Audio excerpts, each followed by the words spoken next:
dans les livres de l'Ancien Testament, c'était Exode. Exode chapitre 1, au verset, commençons par le verset 15. Le roi d'Égypte parla aux sages femmes des Hébreux,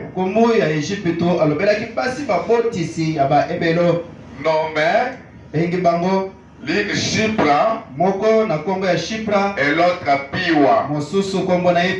Il leur dit, quand vous accoucherez les femmes des Hébreux et que vous les verrez sur les sièges, si c'est un garçon, faites-les mourir. Si c'est une fille, laissez-la vivre. Mais les sages femmes craignirent Dieu et ne firent point ce que leur avait dit le roi d'Égypte. Elles laissèrent vivre les enfants. Le roi d'Égypte appela les sages femmes et leur dit, pourquoi avez-vous agi ainsi? Avez-vous laissé vivre les enfants?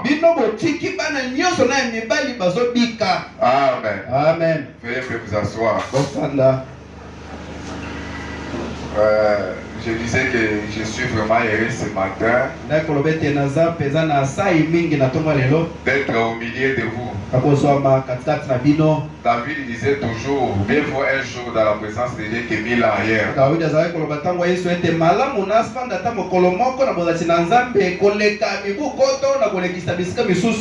Ici nous sommes dans sa présence.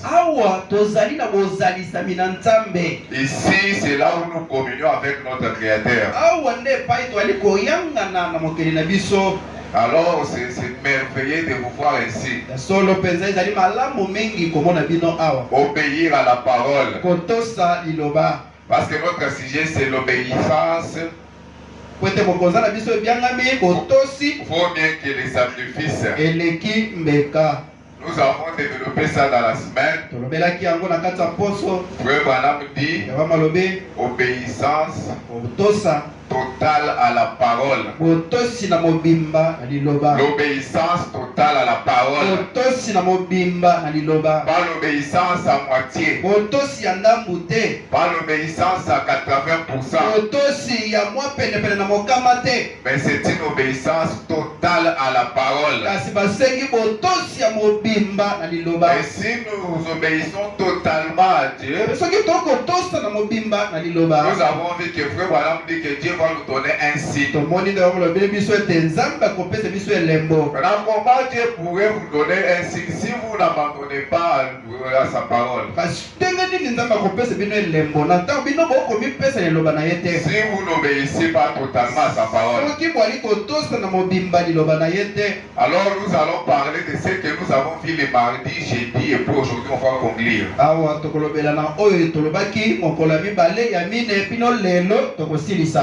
Pour ceux-là qui n'étaient pas là, c'est aussi l'occasion pour eux. On vous a toujours demandé chaque fois de venir à l'église, mais vous donnez beaucoup plus de temps à ce que vous faites.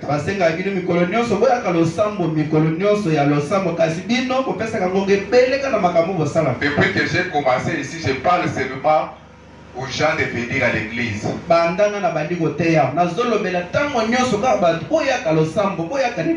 ils viennent comme s'ils ne veulent pas. J'avais lu une écriture la fois passée où Frère Branham disait que Marie, la mère de Jésus, elle avait les pensées sur une écriture qu'on avait lue à l'église. Elle méditait sur cette écriture. Et dès où l'ange Gabriel était venu apparaître à Marie. Frère Branham dit la raison pour laquelle nous n'arrivons pas à voir aussi les anges, mais à voir tout ce dont nous avons besoin,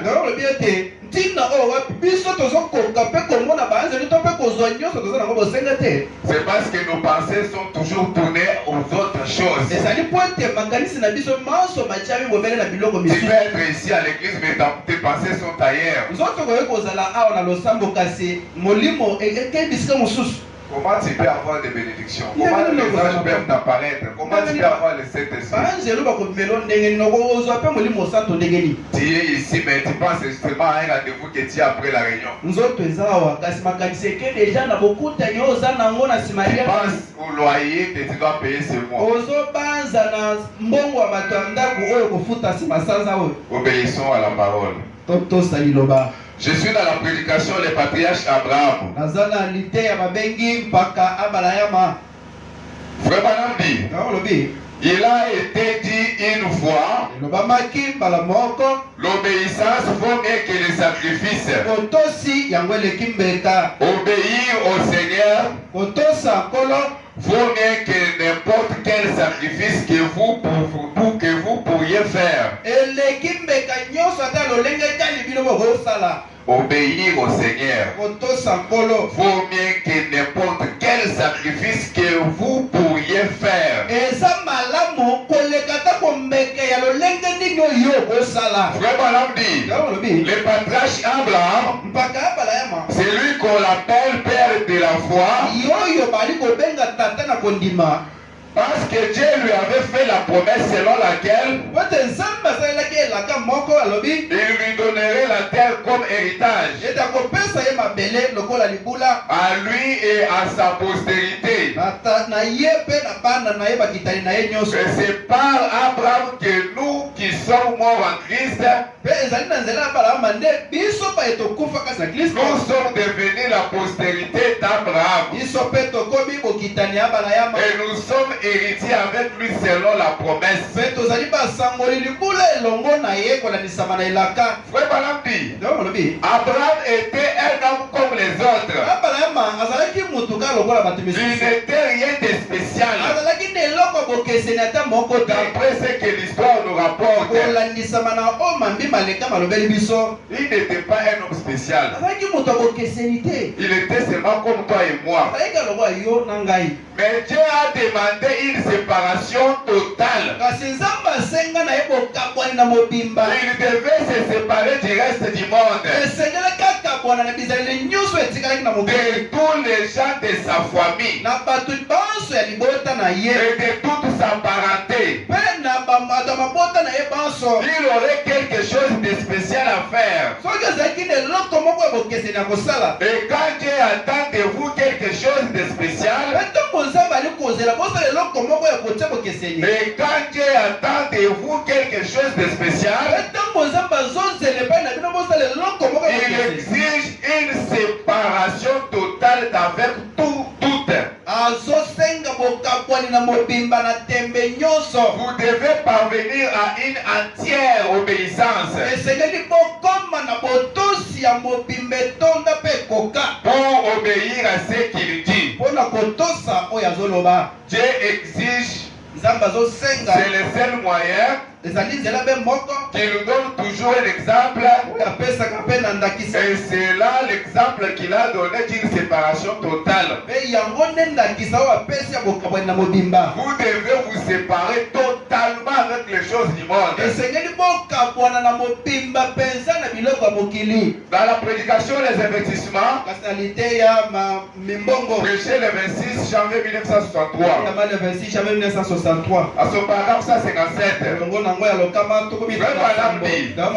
Mais l'obéissance à la parole, c'est là où on doit arriver. L'obéissance à la parole. Vous voyez? Très bien. Je suis en train seulement de faire la révision de ce qu'on a déjà vu dans la semaine. Quand je vais terminer ça, je vais prendre seulement des écritures et puis on va terminer.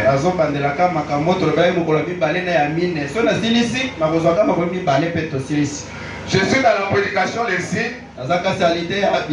Prêché le 1er septembre 1963. À son paragraphe 340.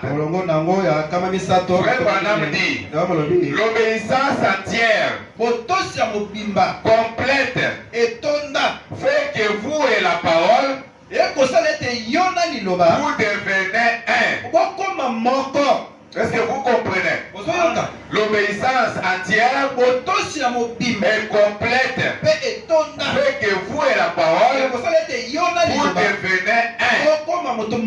Frère Branham dit, vous la croyez? Amen.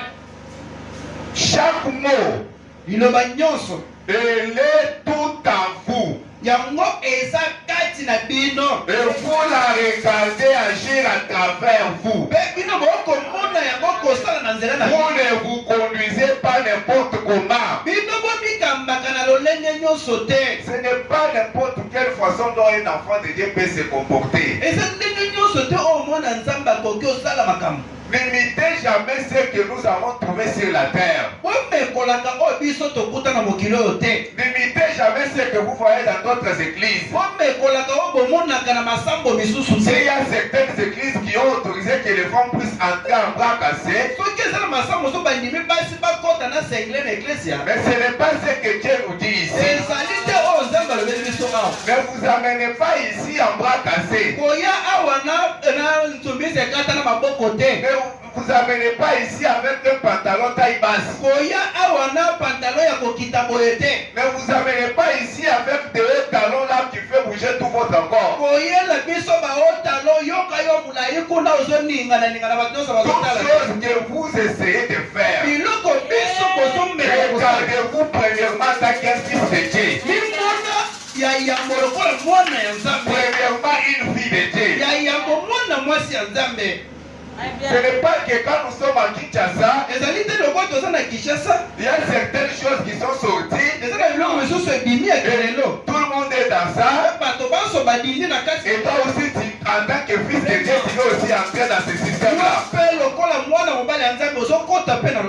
Mais si vous vous êtes mélangés comme ça, comment maintenant pourrions-nous dire que ça c'est un fils de Dieu, l'autre là ce n'est pas un fils de Dieu? Parce que vous êtes mélangés. Si vous remarquez, à chaque fois il y a toujours des slogans dans des réseaux sociaux. À un moment donné, tu commences à appeler ta sœur là. Oui, ma copine, ma copine, ma copine. Copine, c'est le mâle et le garçon et la fille. Quand on sait comment bien la sœur, la vie, nos copines, c'est-à-dire mon combien pour moi, c'est là mon bain. Ce n'est pas ça, bien aimé. Donc, toi, il faut appeler le frère là, mon copain. Et le frère aussi t'appelle ma copine.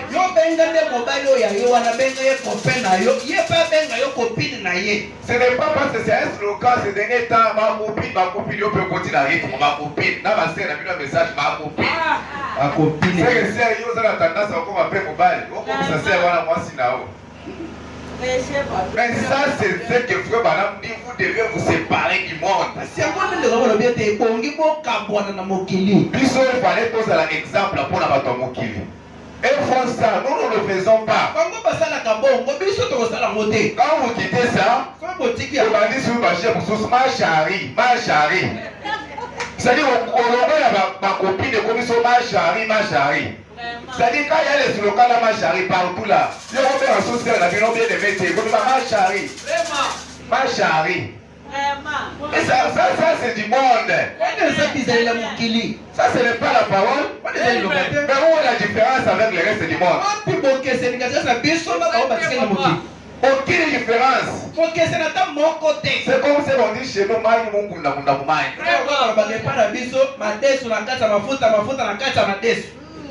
ce n'est pas ça, bien aimé. Sortons du monde. Un frère, dans un monde, tu vis mon boya, mon temps, mon pantalon, tu toi, tu étais tout ce temps frère d'Elphin. On est obligé de sauter dans le pays,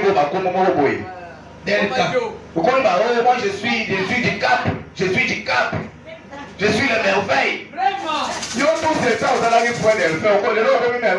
Du Cap, les merveilles. On fait cette chose avec l'exercice à mon pays, à mon poids. Ça, c'est déranger la morale des gens. Le premier tout frère qui est héritier à Komiwata. Tout frère héritier à Komiwata. Il préfère pas Wata, ça va bien Wata. Ah oui, frère. Wata. Frère Wata. Bien aimé. Ça, c'est le monde, non? Nous devons sortir. Ces histoires-là ne nous concernent pas. J'avais dit dans la semaine, nous vivons sur la terre. Et que nous vivons sur la terre, et nous ne sommes pas les gens de la terre. Nous sommes un peuple qui est venu quelque part, qui va rentrer quelque part. Ça depuis le colo à Tanika Boyamoni. Ah, héritier à Komiwata Sundeni. Oh, à partir d'aujourd'hui, ne m'appelez pas dans ces noms-là. Moi, j'ai déjà changé de nom. Sœur, frère, madame de papa, madame père. Non, nous sommes les épîtres écrites. Makomi. Toza makomi, toza tambola pena boy, babolinga na tamboli boy, un fils de Dieu. Na tamboli boy, un frère du message. Sans que va tout dans kutu, sans que na le bakutu que nous avons un frère du message. Mutu atani ka boy bien frère du message. Mais le biso ba frère, to mina ba pantalon et gomo suka awa. Pantalon so zo koma awa, c'est-à-dire na bona za frère akala. Faut bakabunda ko sa na se boy komi 19 boy. Ok, pas tailleur, non, on dit qu'il mesure qui diminue papa. Quand vous avez fait ce mot, diminuer. Dans le 19, et ici il reste à la 19. On a dit ma pantalon, bongo, tout ça, et pantalon, on compte. Si on a dit pantalon, normalement, au jusqu'au machinette, au 4-4, il faut la catafoum. Oh, mais c'est ça, il a mal à la yoté, papa, yo sous la il a battu. Et vous appelez toujours les autres, là, ce sont des païens. Qui est païen?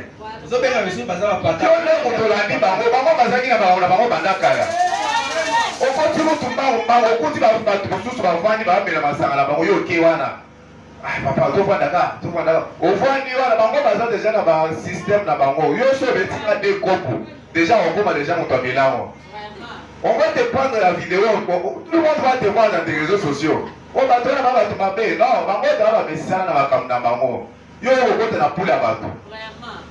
sortez dans ces histoires-là. Vous verrez que quand toi tu vas essayer de faire, seulement ces gens-là diront,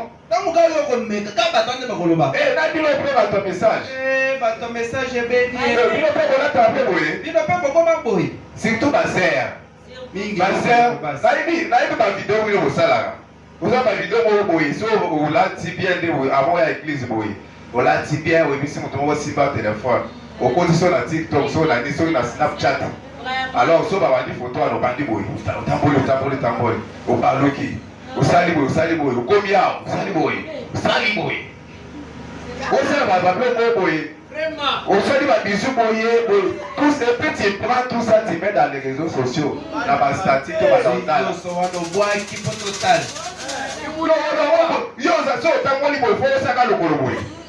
ma et puis ma photo la vidéo mingi ekomi kaka ya sima botali osali bosela asali botali boye yo kolakisa bato liboso te kasi salisa tai c'est-à-dire biso towana besoin kaka to bando monaka olekisi sati ya ser boye tai sati boye tai sati boye tai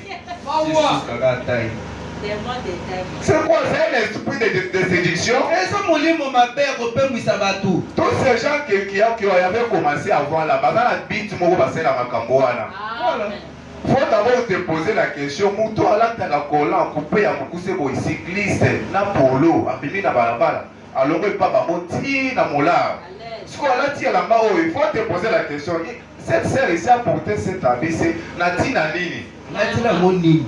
Ce qui est caché derrière là, c'est la séduction. Oui, on a besoin de quoi il s'abatte. C'est-à-dire, par exemple, au Colabatumo, les tissus au monde, nous sous ma chaînette dans ma coloboy. So tu ni chaînette à moi, ils allaient dire, pas que ce temps, on a moi, c'est-à-dire, moi, on a 4 singa, Il on a acquérir. Et puis sur le kébité à reçoit au mino. C'est-à-dire bah c'est peu mon a c'est mon boy na wa singa boy na loke. C'est-à-dire azala kati ya oluka mutu mo boy a chamino. Reçoit. So on kuta loka na zela boy. Suyo. Yo pour le kimba moko. Frère pe azaka atali sera lati mabe boy. Frère atali. Asali quelques secondes a bibi atali maluki atali. Sotala so bandel. C'est si vous continuez à regarder comme ça, l'amour du monde n'est pas encore sorti en vous. Si on dit que les autres ne les ont bien, t'es pas la frère. Pas la frère, sinon t'es marié. Qui t'a dit que pour se marier, il faut seulement avoir 40 ans?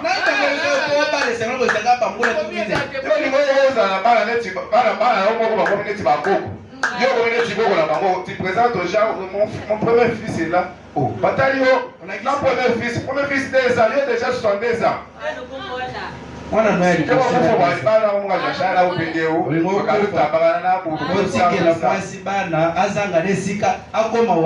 Ça c'est l'esprit du monde qui est en vous. Sortez dans ces choses-là.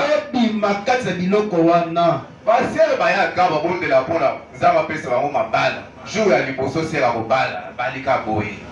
Aki na ba place mo boy ba sala make-up. Oui make-up non. Aki a koti na salon make-up.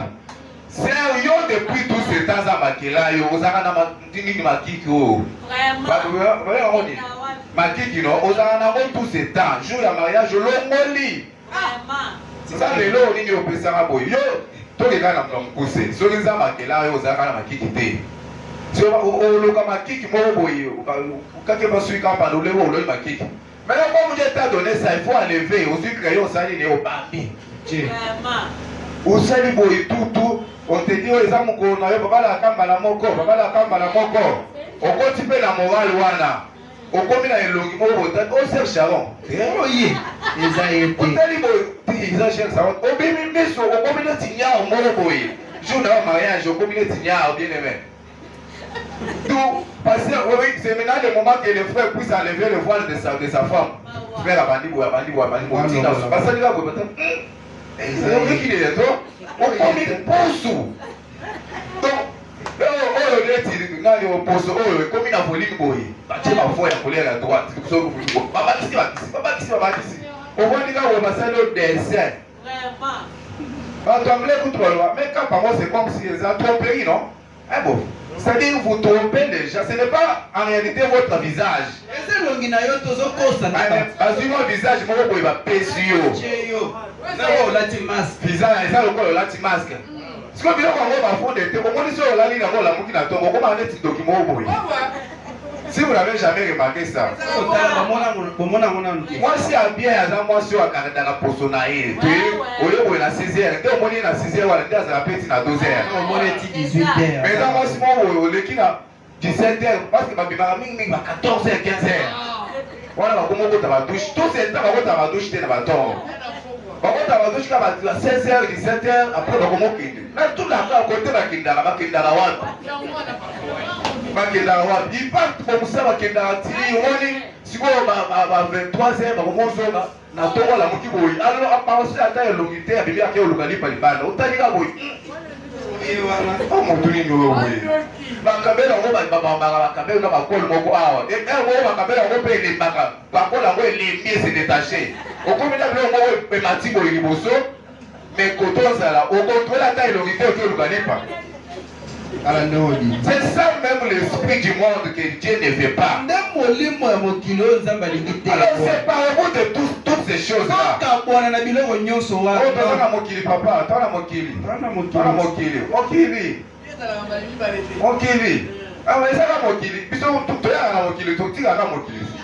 Toi tu penses que bato va dire que là tu n'agis pas, mais que si on a monté les bosses, balanta bazali. Alors quand Dieu nous demande une séparation totale, ce n'est pas pour rien. Lui-même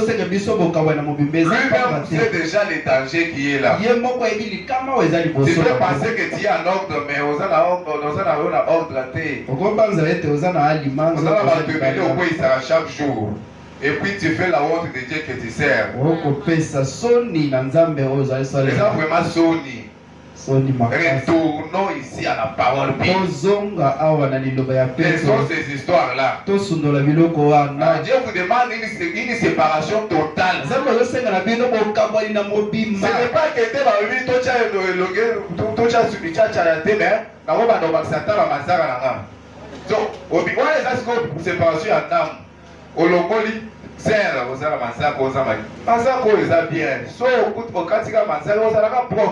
yo ke maza mususu obakisi okomi na basystème ke so obakisi bakokata ngo kana molai ya mazabu normalo katika wana mazabu normal pour aussi moi venir au bambi.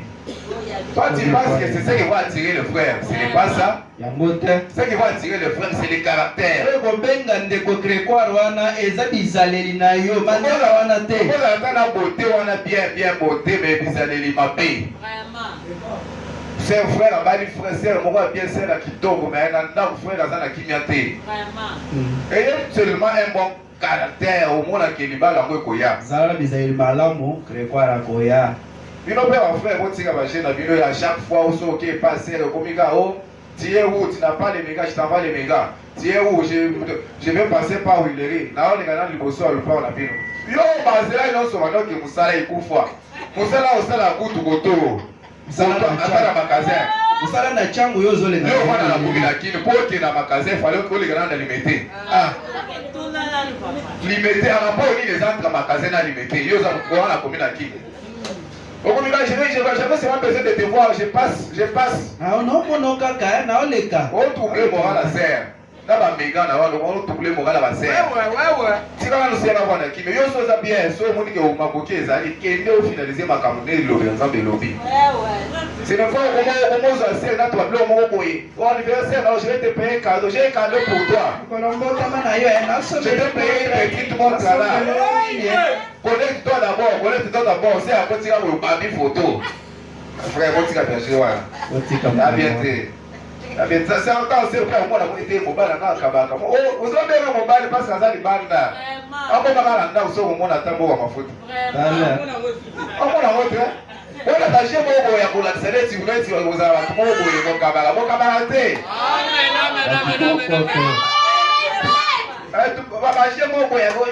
Toi, vous avez la fréquentation là, c'est comme quand je ne te vois pas. Quand je ne te vois pas. Quand tu ne vois pas. Est-ce que à moi dans moi si là-haut? À moi si là-haut, c'est la fréquentation. Fréquentation, dans le but que je t'aime à la kunati. Et ça le voit boninga. Parce que on va appeler la boisseur, le but mon toi aventurer à Tcholiban. Parce que dans la fréquentation, tous les dés, maman tout va libre. Frère, j'ai vu que le compositeur de la série est mauvais. Maman tchala nous pensait. Maman peut attendre mon frère, compositeur de la tchala nous pensait. C'est comme ça. Et ça n'est pas. Mais yo so bandika boye na tiré. Et comme on va tirer, c'est quelque temps après on bien aimé pasteur na moni que c'est wala zaki na molé musa touté. Oh, tu caches des choses que toi tu pas faire. Makambo genda ko sala kuna. Molé musa, ala molé musa. Yo za na tester. Que ta o checker. Ela o meka. Asa wana ngoko la sape biso to yebas. C'est pour ça. On va faire venir comme dans la serre là, d'après conduite on a suivi conduite yo prière. Oh, professeur de Maki Balobi à Zama Serre.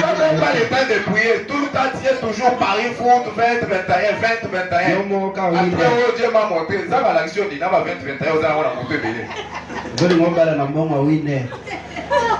Lukambongo respecter la parole. Amen. Kobanda ba chez moko boyo oyo le manzabe autorisé té. Parce que so salika eloko mabe batu batala talibana omona ma frère lelo.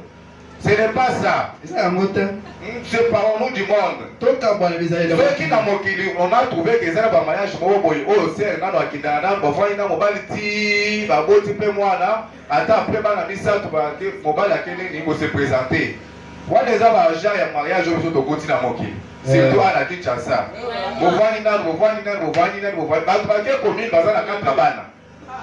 Kutu basisi na bobo. Parce que azo consacrer libala le mariage religieux ici bato na bazana serre bana. Mais ce n'est pas ce le frère bana nous a dit. Bino pe mo landa ba mariage wana te.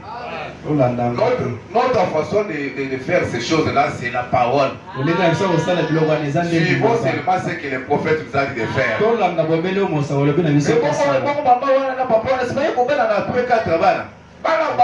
Exemple dans la minorité.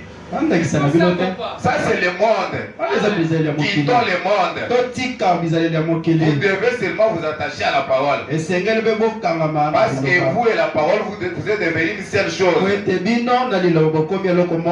Que vous soyez jeune, vieux, d'âge moyen, peu importe cela, cela n'a aucune importance. Que vous soyez beau, que vous soyez laid, que vous soyez court, que vous soyez gros, et quoi encore, cela n'a aucune importance. On a déjà âge poussani, âge poussani, peu importe l'âge. Toi, restez seulement tranquille. Tu as la capacité de créer même un homme quelque part. Il y a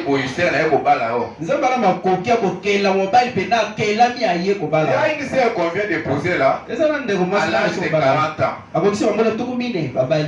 Elle avait vraiment la foi que Dieu va me donner un homme. Mais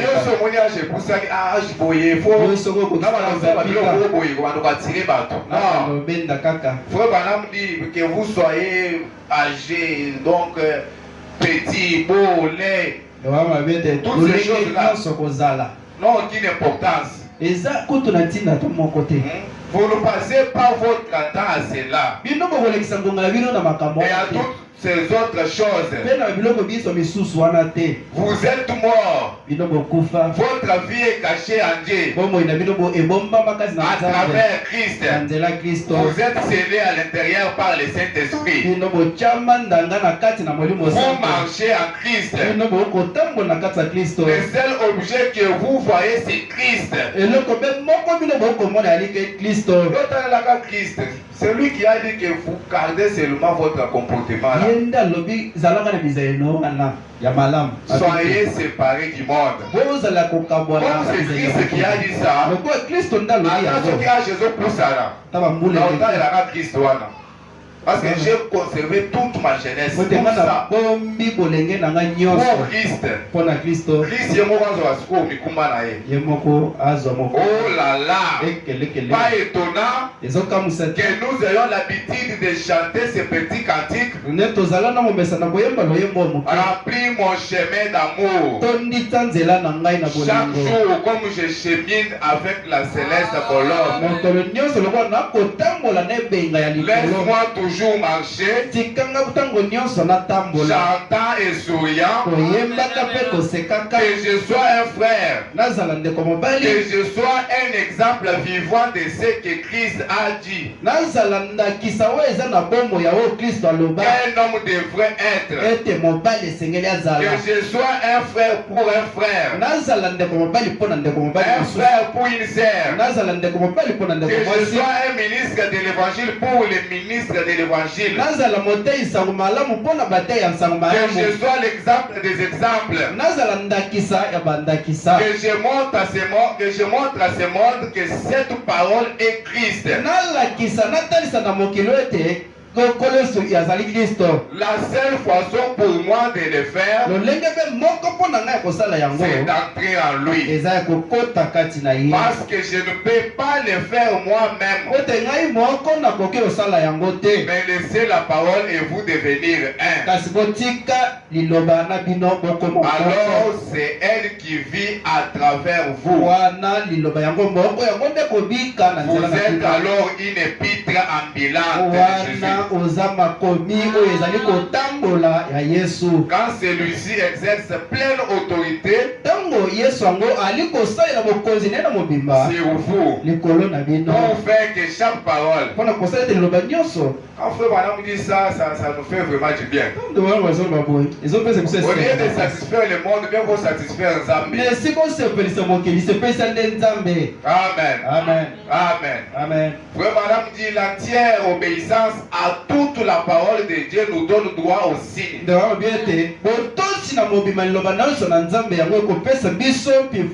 vous obéissez totalement à Dieu, Dieu va vous donner les signes.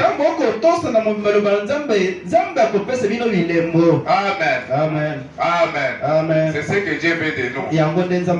Lorsque nous prions, nous devons donc présenter les signes au Seigneur. J'ai été pleinement obéi. Mais aujourd'hui, c'est difficile de dire à Dieu que j'étais obéi. Parce que si on a dit que j'étais pleinement obéi, même ma propre conscience va me dire que c'est faux. Si je pense que tu m'as donné, j'ai été baptisé dans le nom de Jésus-Christ, le Saint-Esprit est sur moi maintenant, j'ai besoin d'une certaine chose pour ta gloire. C'est ça que vous devez dire à Dieu. Ce n'est pas que vous avez seulement de mauvaises choses, vous n'arrivez même pas à dire à Dieu que j'étais pleinement obéi. Frère Branham dit, vous devez sortir du monde. Parce que nous ne sommes pas les gens du monde. Je lis maintenant la dernière critique de la semaine passée pour entrer dans le message d'aujourd'hui. J'avais dit sur 1 Corinthiens 5, 9. Ayez l'habitude d'écrire ça. Même à la maison, ça va vous aider. Ici, maintenant, ce n'est pas Frère Branham qui parle, mais c'est l'apôtre Paul qui parle. Écoutez attentivement. Je vous ai écrit dans ma lettre de ne pas avoir de relations avec les impudiques.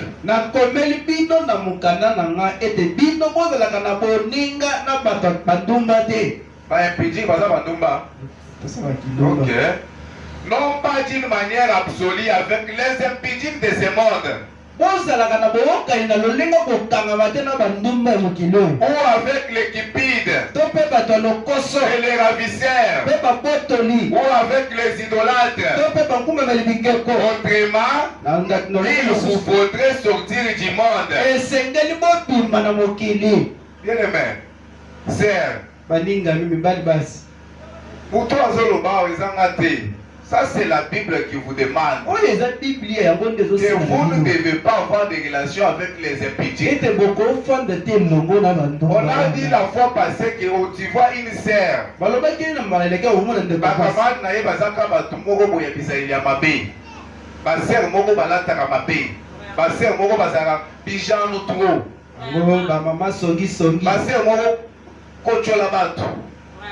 c'est ça leur travail. Maintenant, toi, en tant que fils de Dieu, la Bible te dit tu ne peux pas avoir de relations avec ces gens-là.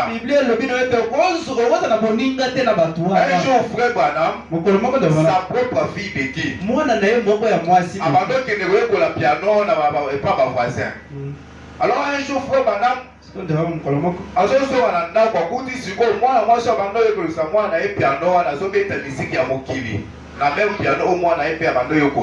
Frère Branham a dit à Becky, à partir d'aujourd'hui,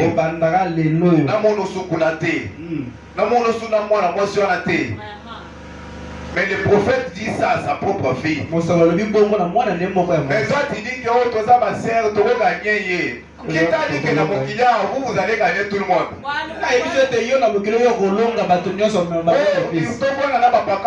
Nous pouvons les gagner. Comment? Jésus est venu sur cette terre. Ce n'est pas tout le monde qui avait vu à Jésus. Jésus compte à 5 qui sont dans le territoire et à la terre. Mais il y a ce qu'on a place dans le territoire. Oui,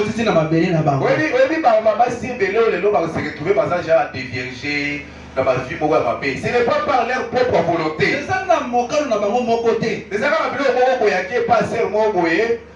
Donc par exemple, tu as anniversaire et sœur na biso, camarade na biso totanga nae. Quel anniversaire on va se retrouver 23h. Tina zonga kapela bakuluna baketuka tanga machette. Mama tola la ka awa. Ça ça ni. Tola la ka awa yo bisaka ba parana OK, elle les gars qui. Et tu te retrouves là-bas wana et comme ba kambo ko ta banzela mususu. Donc tu te retrouves pas même par ta propre volonté, on se retrouve dans ma décision moroboyi. Et puis bon, il y a ma personne déjà au sali un coup, c'est-à-dire que c'est là nayo. Et tu te retrouves comme ça à cause de ma camarade.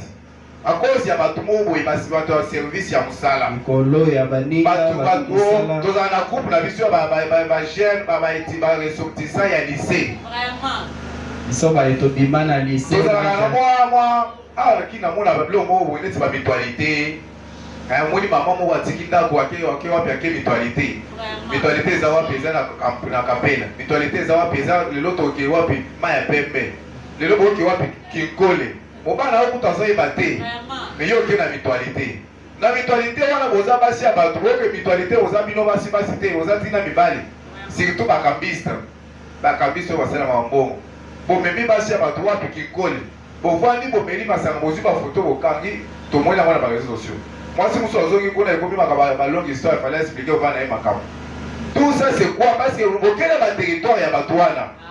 Alors, la parole nous demande de couper des relations avec ces gens-là.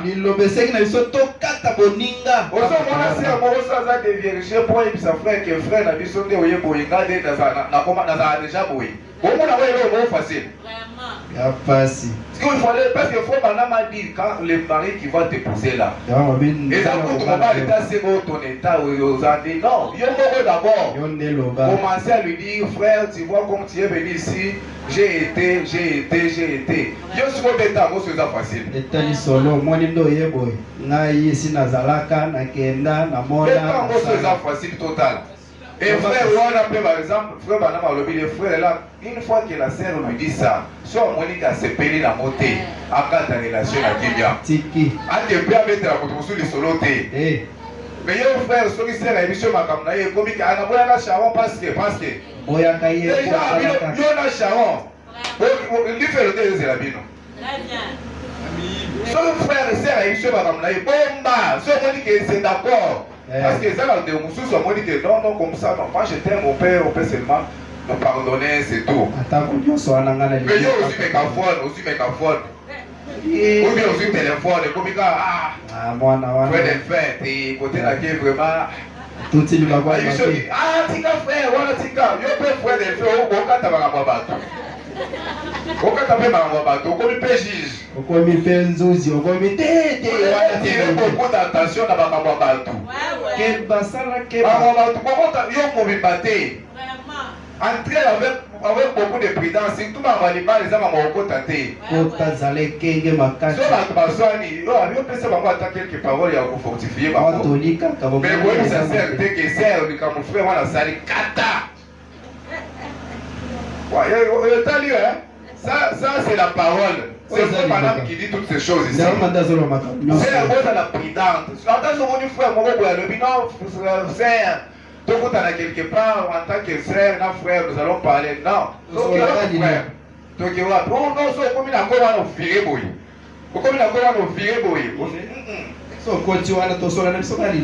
c'est le passé. Un homme qui aime sa femme doit faire un effort pour épouser sa femme. Ce n'est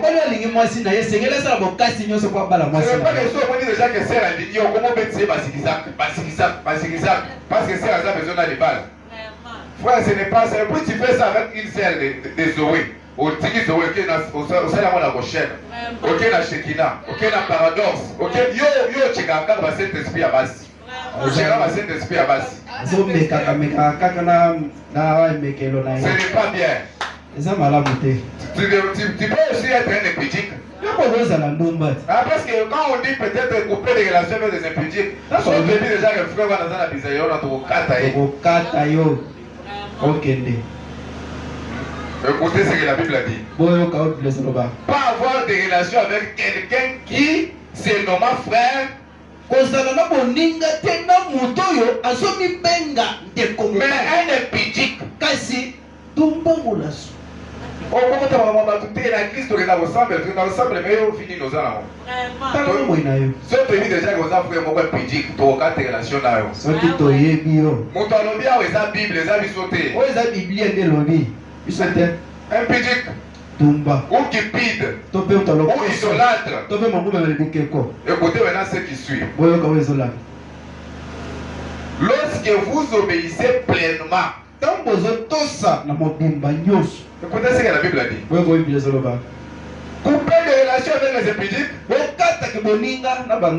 la ficelle. De ne pas même manger avec un tel homme. C'est que la Bible est Zakanda. Au menu final, on a mabé au côté, on a des blessés dans l'avenue, au comique, on a des blessés, il faut exalter.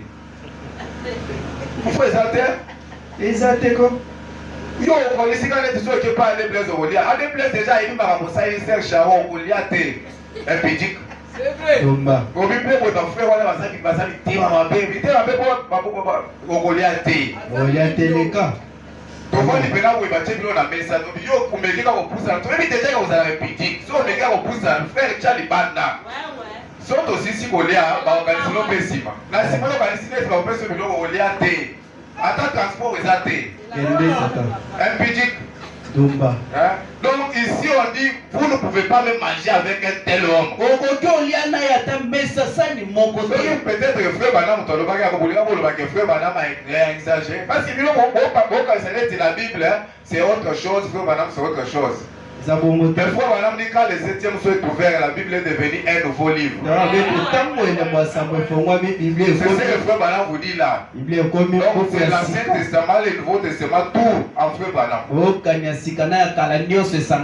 Ma frère, Ozara Boye, donc Yoza, na bataille à Kokiba staff. Bastaf, tozana moi manif mo boye tel part, tozana moi manif mo tel part. Ok boye, on voit une abattoir, on va voir la tirbo, on va la secret. On voit une abattoir tout autour d'une table. Et quand on prend la photo, tu vas dire mais telle la photo, on a bien gagné avant mais la secret.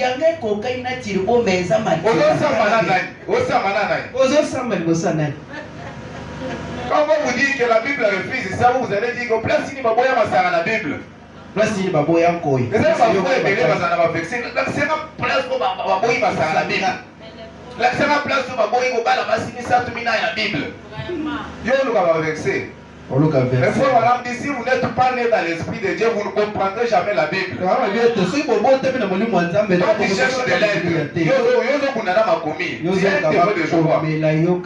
C'est un témoin de Jéhovah. Mais ici là on dit, on a la binoté. Il va déjà partir à l'élo sur le qui au mené via ma paix. Attends, on a au commenté. Voyate.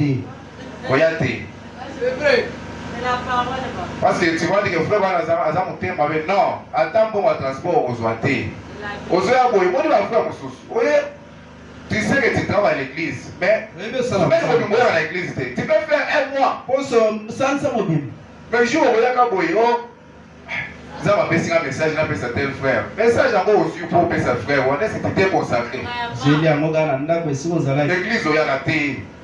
Mais tu te consacres même pas. Comment Dieu peut t'inspirer c'est ma ce message au pesa yo eka boy directement to ibi attendre au biké la té. Oyo le eka ba mo. Oleka boy ba mo ko tina bionga na mutuna hôtel lelo. Ah. Ça c'est quelle vie? Parce que frère madame dit prêcher c'est transmettre une vie. Koteya ezako ka. Quand on a la bonne vie à ma paix, tu vas transmettre quoi? Faut couper des relations avec ces gens-là. Couper des relations avec ces gens-là.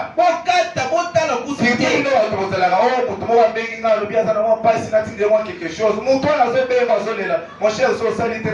mais avant la carte babili kabo ya chetu yo multo ya benyo mutu wana sana mwanza na tinda kama otini boy mo eke na tirbo ba mo. Et puis tu continues seulement à avoir des relations avec Nabatoana. On te dit très bien que Moutouana Moutou bon moutine là mais la jam. Toi tu dis ah na on gagné un jour. Un petit ko on gagné un petit. Toi tu vas que c'est facile on gagner pendant Moutou on met le Chimbok. Chimbok pendant boy. Montazu Chimbok. Moi j'ai déjà trouvé un frère. Merci na kutande Robert. C'était vers 22h, 22h vers 23h. OK, na 22h. Un frère bien que je connaissais. C'est pour mobile pesa na 4 à Christo. Na comme quand la station mo boy. Dans 23h.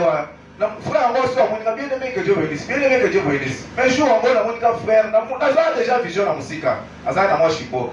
Soit on a chibo, on a côté à la poche. Parce que la Bible est bonne et bien. On a dit que ma solo, Mais si vous réseau soyez là pour la poche. Et je dis que ça est, la tiki était, on était avec un frère Billy. J'ai dit, vous avez une bonne. Bien, les gars, quand tu as solo, pas solo, tu as un côté. Tu as solo là, tu chimo, on est aussi dans la poche.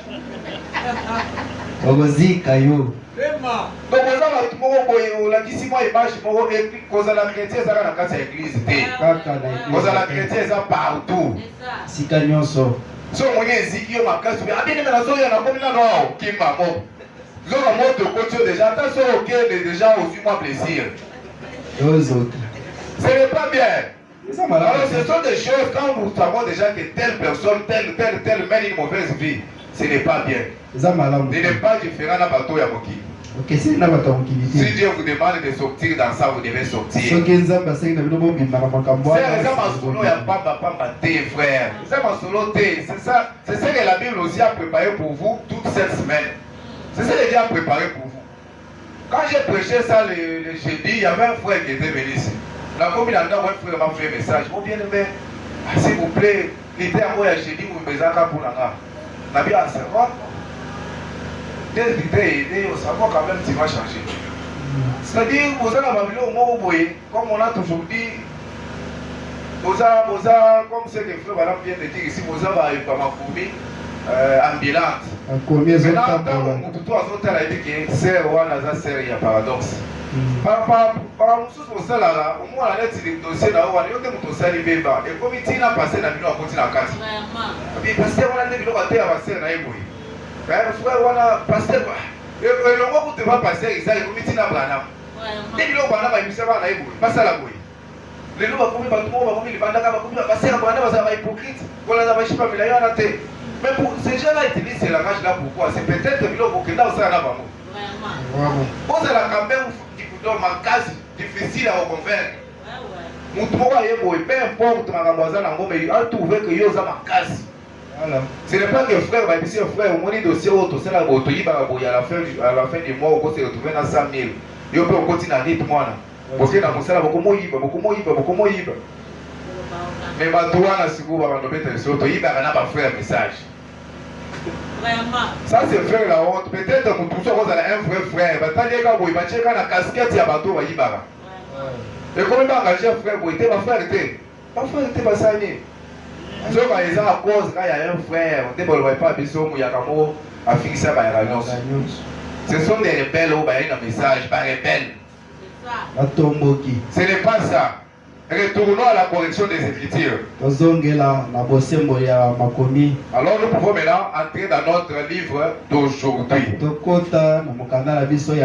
Et j'ai lu la Bible. Après la Bible, j'ai lu une seule citation. Et puis on termine. Je suis maintenant dans 1 Samuel chapitre 15 verset 31.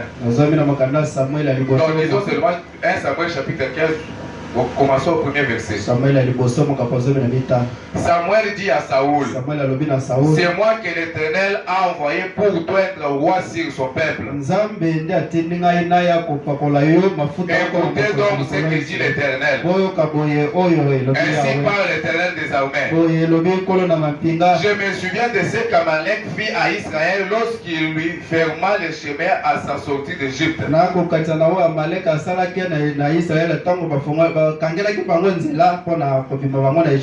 maintenant, frappe Amalek et dévoué par interdit tout ce qui lui appartient. Tu ne l'épargneras point. Et tu feras mourir homme et femme, enfants et nourrissons, bœufs et brebis, chameaux et ânes. Là, c'est Dieu qui donne l'ordre. Dans le 1 Corinthiens, Paul a dit couper des relations. Ici, maintenant, Dieu dit à Saoul, va tuer. N'a pas bébé. Les nourrissons sont des bébés, non? Tuer tout le monde. Dieu vous demande une chose, mais vous faites le contraire. Quand vous continuez la lecture, vous verrez quand Saoul est parti, écoutez, Mais Saoul Saoul et le peuple épargnèrent Agag. na libota na ye bango babikisaki Agag. Agag là c'était le roi d'Amalek. Agag dans azalaki nkungu ya Et Amalek. le meilleur brebis, Pe bampuda ete le meilleur bé, pe bampuda ya malamu. les meilleures bêtes de la seconde portée, Banyama ya malamu oyo bazalaki na les yango. agneaux gras Bameme ya minene. et tout ce qu'il y avait de bon. Pe oyo nyonso bango bamonaki ya Ils malamu. ne voulurent pas les dévouer par interdit. Bango balingaki te kotika yango ete bepekisama bango. Ils dévouèrent seulement tout ce qui était méprisable et chétif. Bango batikaki kaka ba oyo ezalaki ya pamba pe ezalaki mikuse. Biloko tu ya bien wana longoli ya tie mopanzi. Atali au mwasi kitoko boye nzambe abisinga na boma mwasi ya boye. Se nzambe aza mabe. Se nzambe amutema mabe. Nzambe amutema mabe. Pena meme pena ya bien boye, meme ya munene boye, ngana boma meme ya boye. Te nazwi nanu meme. Nazwi nanu bapasi ya bien na tie mopanzi. Nazwi nanu mokonzi na bango na sali na tie mopanzi. C'est ce que Saoul avait fait. Quand Saoul a fait ça, écoutez maintenant ce que Dieu a dit. L'Éternel adressa la parole à Samuel et lui dit: Je me repens d'avoir établi Saoul pour roi. Car il se détourne de moi et n'observe pas mes paroles. C'est que quand vous n'observez pas la parole de Dieu, Dieu se fâche.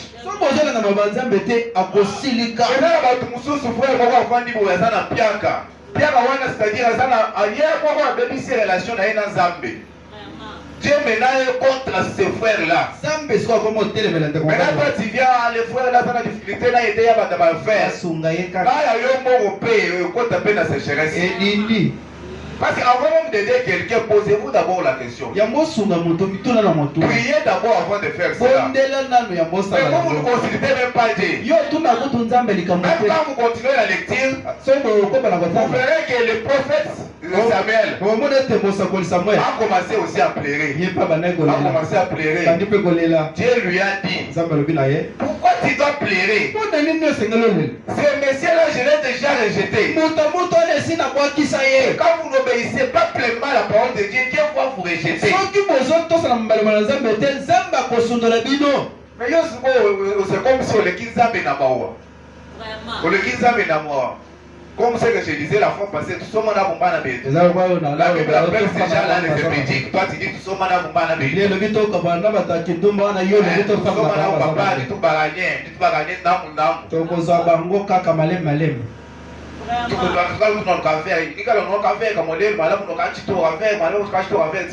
abandomela muke abanda kobeta mulangi mobimbo mona lobi amelinda mulobi kuna akomi na mwa busho moko lobi kuna omona ati. Mais ici Dieu dit à Samuel que j'ai déjà rejeté Saoul. Awa nzambe alobi na Samuel ete ngai na sina sondola na bwakisa Saoul kala.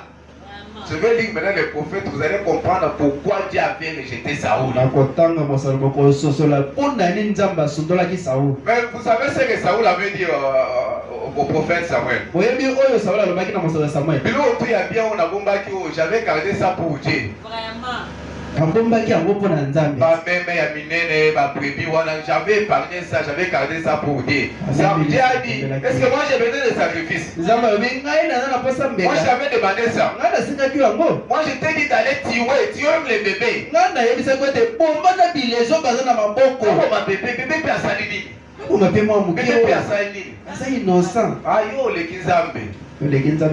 C'est là où beaucoup de gens aujourd'hui échouent. Parce qu'ils commencent à raisonner avec la parole. Pardon la parole telle qu'elle est prêchée. À un moment donné, non, ici le frère Banama a fait ici l'erreur. Moi je corrige ça. Dieu qui a dit là fait une erreur. Selon image, selon vision, il fallait corriger. Pourquoi là vous échouez? L'autre dit: oh frère Banam n'a pas créé. Il n'a jamais créé. Et frère Banam parle dans dans la citation qu'il fallait qu'un écrivain soit là afin que je le crée par la parole. Madame qui dit que je le crée. Maintenant, toi, tu viens aujourd'hui à l'église, tu nous dis, Madame n'a jamais créé.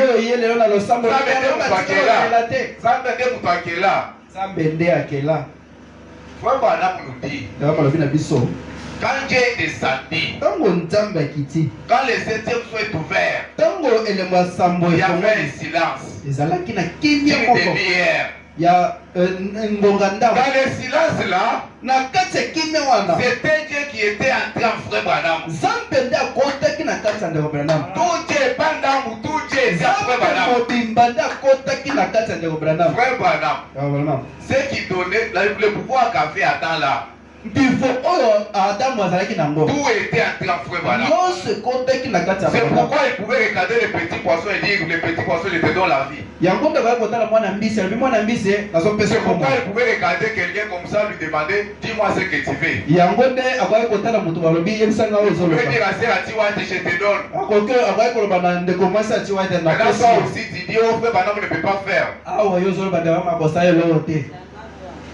Ce n'est pas notre sujet. C'était juste une parenthèse. Mais Dieu aujourd'hui, si tu veux le voir, si tu veux écouter la voix de Dieu, écoutez seulement la voix de Frère Branham. Mettez seulement tout ce que Frère Branham nous dit là de faire. C'est là la question. Un jour, Frère Branham était quelque part. Il a vu que les gens étaient en prison. Et les gens là, lorsqu'ils ont vu Frère Branham, ils ont commencé à dire Frère Branham, délivre-nous, Frère Branham, délivre-nous.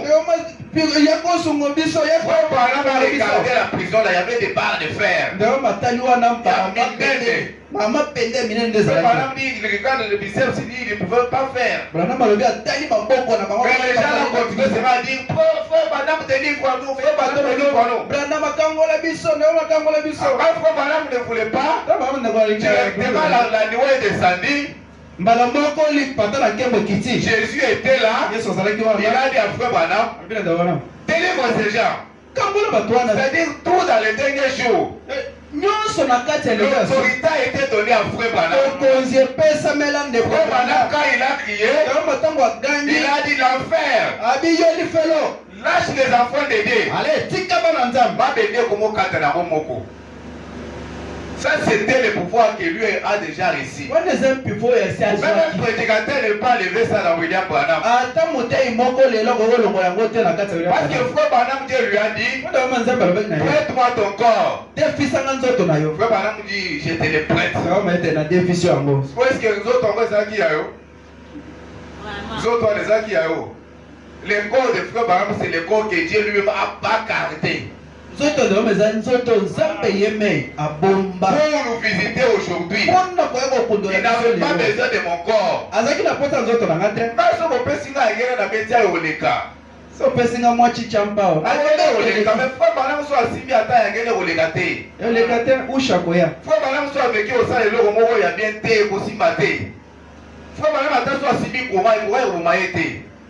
Asimba.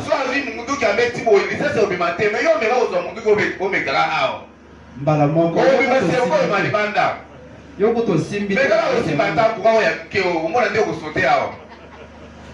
Maintenant tu veux te comparer à un homme comme ça, tu veux dire que moi aussi, tu peux faire quoi? On pouvait garder la respiration, accueillir la respiration. Autant de minutes. Il peut être avec nous ici, mais il est quelque part. Mais quelque part, il est en train aussi de prêcher. Et là, quand tu dis c'est un homme comme nous, un homme comme vous. Quand les jours où tu étais venu dans ce monde ici, attends d'égaler là, attends pour bouger.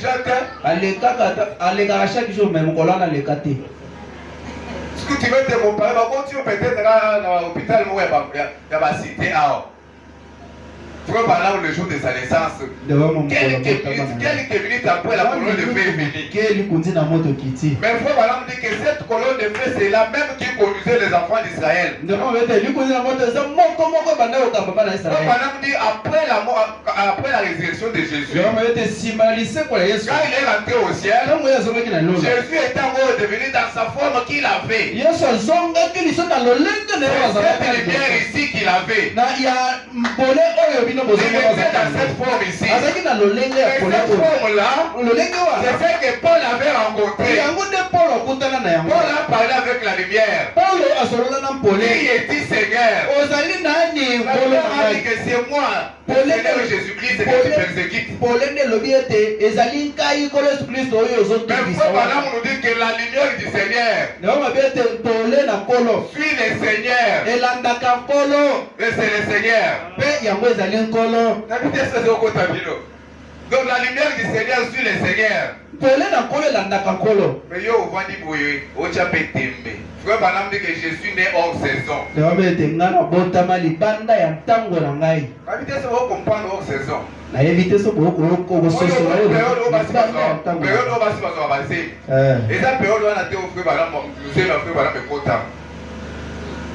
Il était né là comme ça. Quand la veste de frère Branham, si tu touches la veste de frère Branham, tu es guéri. Et il y a le bazar, attention, va envelopper bébé, bébé va bien faire. Quand tu vois la mort, on a une fièvre à 37, 42. Mais le chapeau de frère Branham, pour toucher le chapeau, l'enfant est guéri. Un homme comme ça, tu veux te comparer avec lui. Un homme qui peut être au volant, il est en train de voir des visions.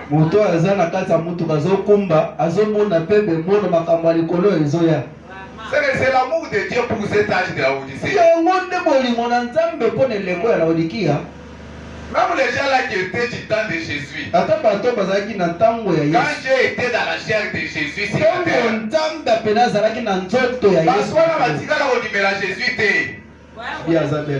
aujourd'hui, il parle que oh, nous aimons Jésus, nous aimons Jésus. C'est parce que Jésus a sauté. Quand il était là, les pharisiens étaient là, tous ces gens-là étaient là. Ils ont déjà parlé mon langage de Jésus. C'est après qu'ils ont commencé à parler de Jésus, Jésus. Mais aujourd'hui, vous refusez d'accepter ce que Dieu a fait aujourd'hui.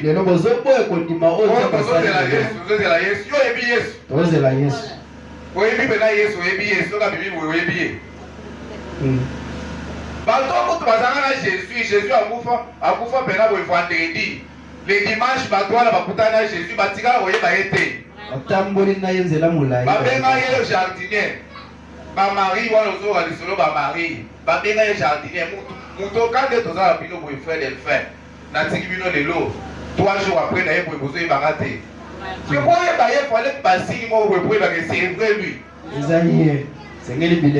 quand cette femme-là, Jésus a discerné le passé de cette femme-là, au prix de Jacob, la femme-là a dit, il nous a été promis que quand Messie viendra, il fera ces choses.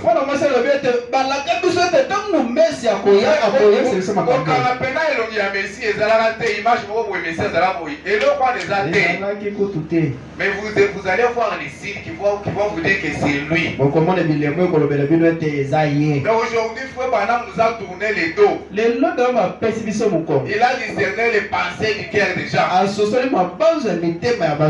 C'est la Jésus. C'est la Jésus. Mais Jésus est là aujourd'hui dans le corps des frères Branham. Toi, tu ne vois pas, il faut appeler sur ma lunette. Il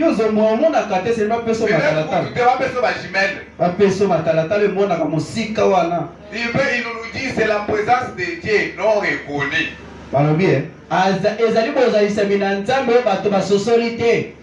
Dieu tout-puissant, dévoilé devant vous. Quel est la gamela kuna ukuta yeta na gamela kuna vwani. Philippe, Messie, nous voudrions voir Jésus. Jésus était là. Nous voudrions voir Jésus. Vous voyez pourquoi les gens refusaient Jésus?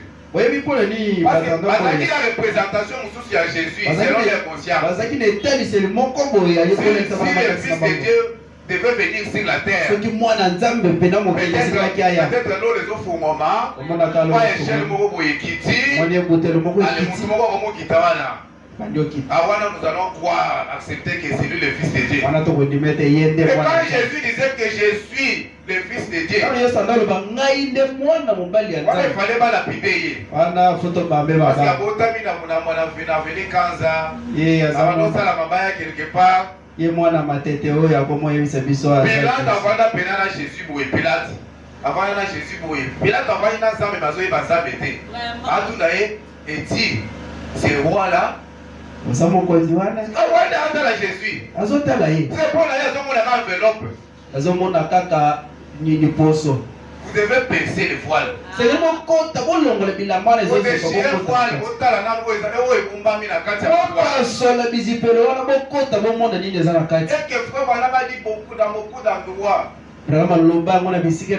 je représente le Dieu que vous servez là. Je représente Dieu pour toi. Distraction, Jésus au la synagogue pour prier. Pour prier là.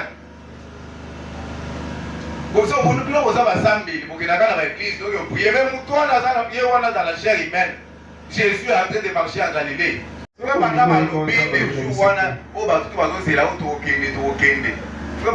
Ce jour là, beaucoup seront surpris. Bato bazala surpris wana bazaka basambeli kandi buzwa sabela boye. Pour mutu akisa yebi déjà que ngala za mutu nanga akisi na ke côté na yebi. Mais yo siko bando le satana oyo so na so église mais goza hypocrite. Kamta bilogi bibale. Bazala surpris. Kosutuka. Il y a encore du temps pour vous de changer. Ngongezali na ino bobongole mitima. Il y a encore du temps pour vous de revenir. Ngongezali na ino pona bino bozongela. Je préfère que Dieu vous aide à comprendre ces choses. Nako bondele tenzamba suna bino boso sura makambo. Alors baka ozo ya l'église. So vous voyez les tiliboso à match à Barça Real. Au moment de match bani 21h, au moment d'attendre à 19h, match tiers aussi la 0h. Biso ozalaka ya kofungwa.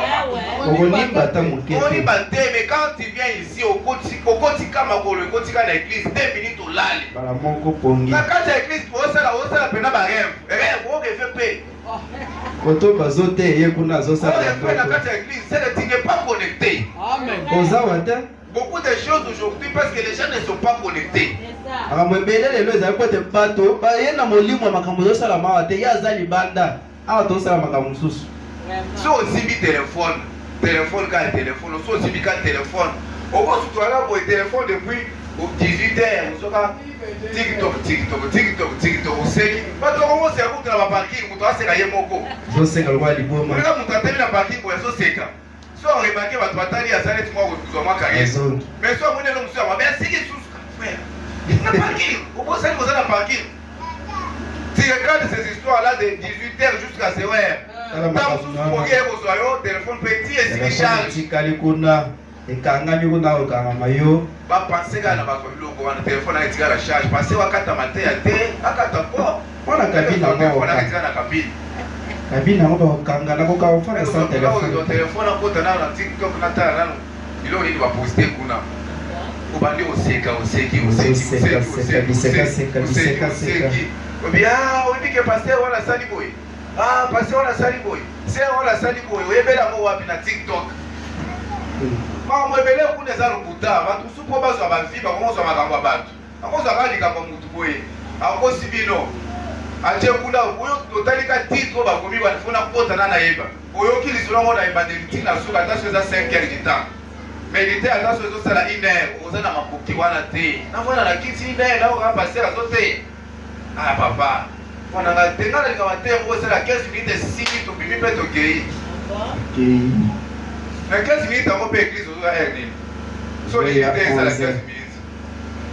Et là tu bilo no sur le bureau, ça bilo déjà na betamo na mardi mercredi non. Mais na moni que banda o yate. Ce qu'on a voté à bino au moteur. La bénédiction, ce n'est pas seulement pour 2 personnes, 3 personnes. Il faut que les enfants doivent bénéficier. Je devrais préparer une autre prédication aujourd'hui, mais dans mon livre, je marche des baillards. C'est ça. Voilà. Est-ce que dans le Bicana, nous allons sauter. Bomira libanda boye. Et aussi à l'union. Voilà, na baki na semaine ezalo ko la semence na semence na bwaki na mabanga. Attention que peut-être moi ou bimika mo mki boye mais faut pas que visa vous la aide. Na ko bénir ba tout depuis na ya na tio prier pour la batute. C'est ça non, je pense. Je n'ai jamais prié pour les gens. Mais il y a beaucoup de choses que Dieu fait dans le ministère. Il y a même des gens qui ne sont même pas du message ici, mais qui viennent quand même nous consulter. Voilà ce que j'ai compris. Je n'ai pas à dire à ces gens-là, je vais leur dire c'est pas ce que le prophète a dit. Il y a un monsieur, un musulman, un petit musulman. Voilà ce que je vois. Voilà. Je lui ai dit, voilà ce que Frère Banam dit. J'ai commencé à donner à ces petits-là. Il est bien qu'il est musulman. J'ai commencé à lui donner des choses selon la manière dont le prophète les dit. Petit à quel bousso. N'a plus l'eau Branham, petit à quel bousso. Mais lui qui est musulman. Musulman, mais à fou, nous canons. N'a pas dit que petit à évoluer. Dans le côté de la Guinée, on a 4 000 $. Après, c'est 4 000 $. À un moment donné, on a surtout qui est petit à là-bas. Sur 7 millions quelques. J'ai dit, tout ton argent ici, on garde ça. Donc, continuez seulement à travailler. Suivez seulement ce que je vous dis là. Mon toi qui est liboso, des serres, mais possible. Je ne sais pas, des serres. Même le frère là qui est derrière là. Frère Stanley, le frère là. C'est un frère quand il est venu à Kinshasa ici. Donc, il est passé par une vie très difficile. Je lui ai dit, viens. Il m'a parlé de sa situation. Je lui ai dit, voilà. J'ai commencé à lui dire ce que le prophète dit. Mais aujourd'hui, il compte beaucoup d'argent. Mais ce n'est pas moi, c'est le prophète. Je lui dis, c'est que le prophète dit. Mais quand je vais vous raconter des histoires, vous allez être attachés. Mais quand je vous dis ce que Frère Branham dit, vous n'êtes pas connectés. Vous n'êtes pas connectés. Franck, ce que je dis, ce n'est pas ça. N'est-ce pas, tu es passé par une vie difficile ici. Donc quelqu'un passe lui dans une maison d'un ami. Un ami pour bénir un anda fallait aller au Kabanduma. Banduma avec ces lots là, la tête parce que tu as besoin de la namba na biso. On te dit ça.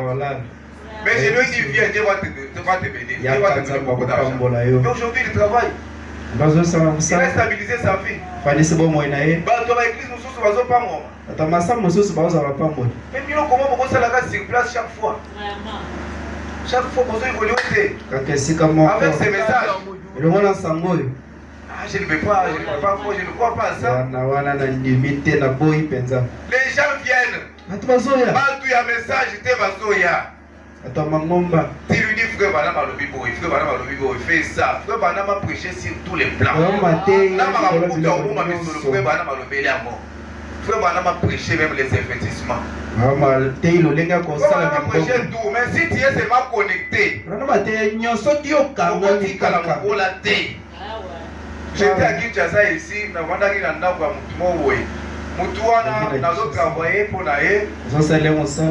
je n'ai même pas un salaire.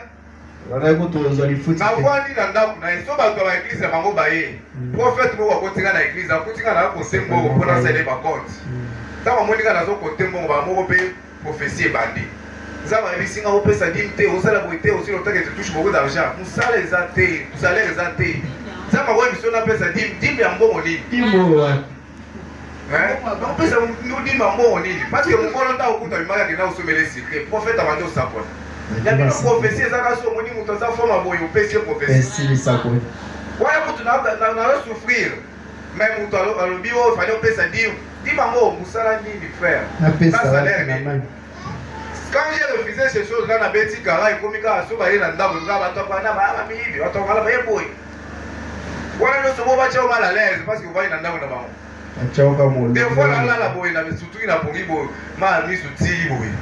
Là, il est toujours là, il a été. Mais, on a pour lui, beaucoup de gens bien sauts, je bouille partout.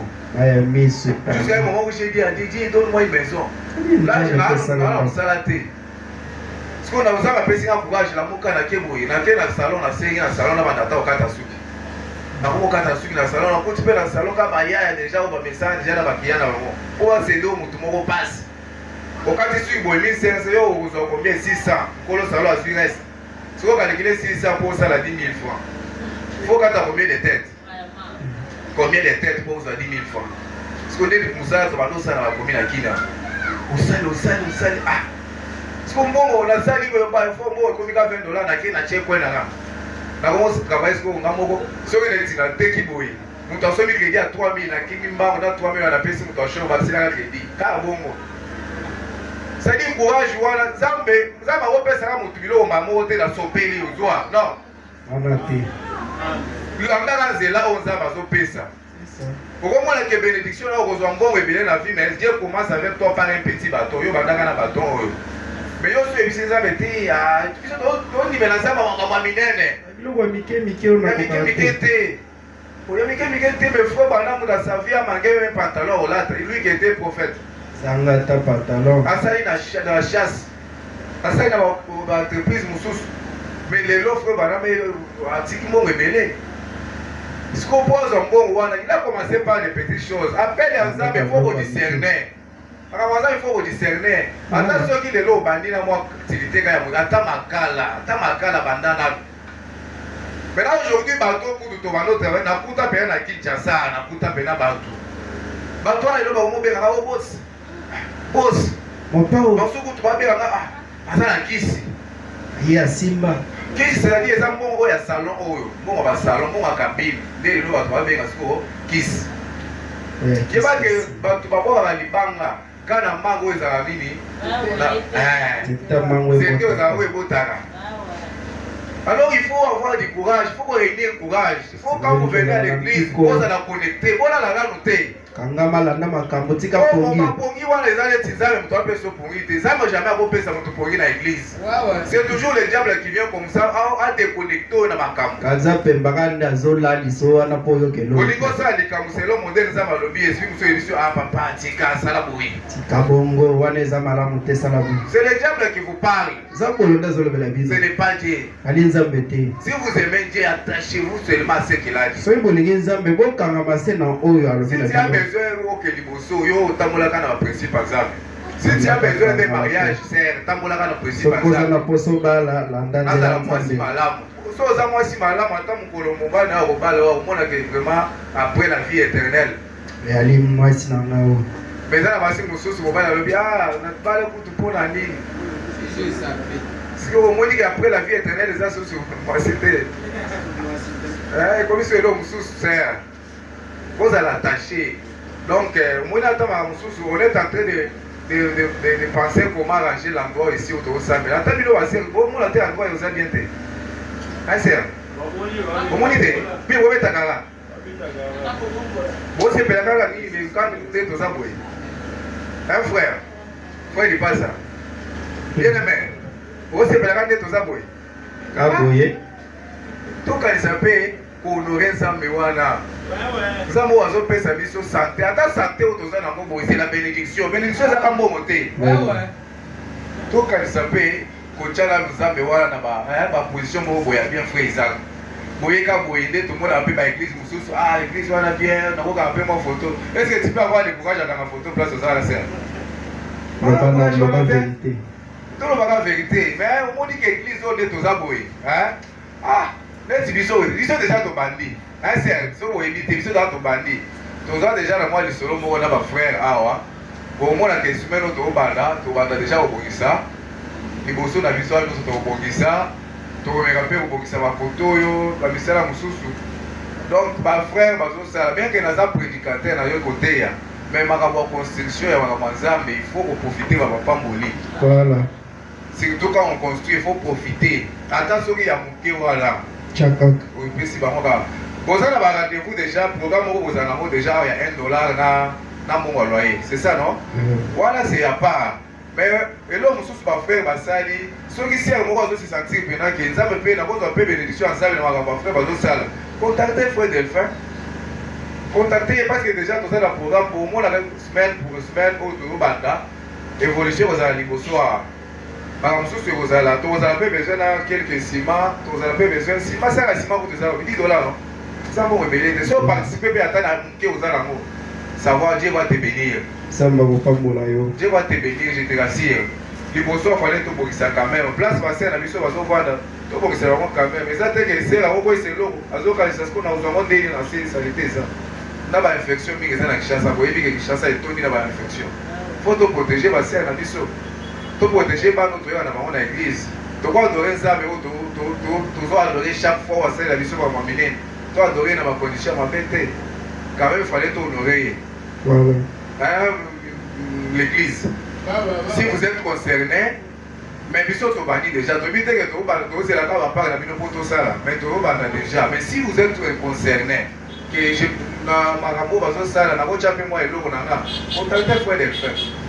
mais le mot là, il y a $1 na loyer. On les a pas pour continuer le programme. On les a programme sous ces part.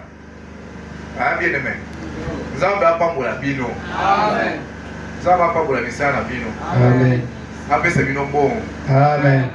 Après dit bandam na bino. Amen. Dans le sens là, je pense que tout ira bien. Vous me promettez que vous allez quitter le monde. Vous vous allez attacher la parole. Vous se séparer dans le monde. Quitter le monde. Parce que le monde, ce n'est pas notre demeure. Un jour, nous allons quitter cette terre. Et nous serons encore dans un autre endroit. Les sœurs qui étaient de l'autre côté, les frères, ils ont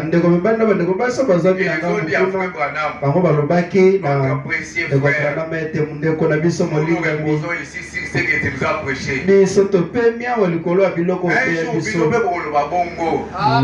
que c'est par tes prédications-là que nous avons aujourd'hui une meilleure vie. Depuis ce temps-là, dès ce moment-là, quelque chose a dû changer dans ma vie. Je ne marche pas avec les épidémies. Aujourd'hui,